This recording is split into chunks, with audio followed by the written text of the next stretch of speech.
Radio صدائے حریت جموں و کشمیر ہے پیش خدمت ہے خصوصی اپڈیٹ۔ آج دنیا پار میں تعلیم کو عالمی دن منایا جا رہی ہے تو اتنے غیر قانونی طور پر بھارت کے زیر قبضہ جموں کشمیر میں بچہ بھارتی قبضہ کی وجہ سے اسکول جا نہیں سکتا۔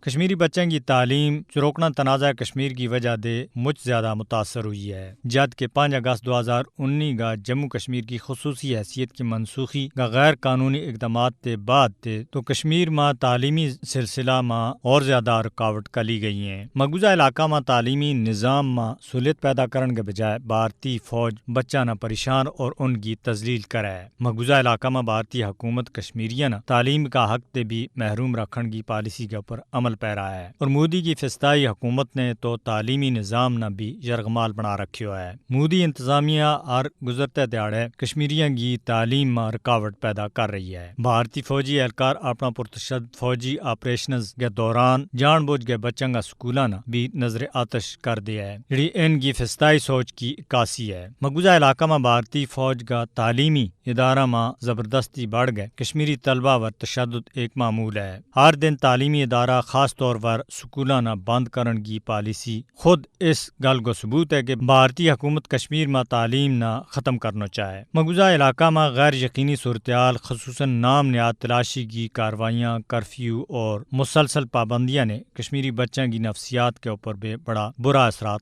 مرتب کیا ہے۔ تعلیم دے محرومی انسانی حقوق کی پامالیاں میں شامل ہیں، اور بھارت بڑی دیدہ دلیری کے نال جموں کشمیر میں اس کو ارتکاب کر رہی ہے۔ مقبوضہ علاقہ میں تعلیمی اداروں کا نام بھی بھارتی فوجی اہلکاراں کا نام دے منسوب کرنے کا منصوبہ بنایا جا رہا ہے۔ بھارتی حکومت کشمیری بچہ نہ تعلیم دے محروم کرنے کے واسطے اوچھا ہتھکنڈا اختیار کر رہی ہے۔ مقبوضہ کشمیر میں تعلیم کی بدترین صورتحال عالمی برادری دے فوری توجہ کو تقاضا کرا ہے۔ اپڈیٹ ختم ہوئی۔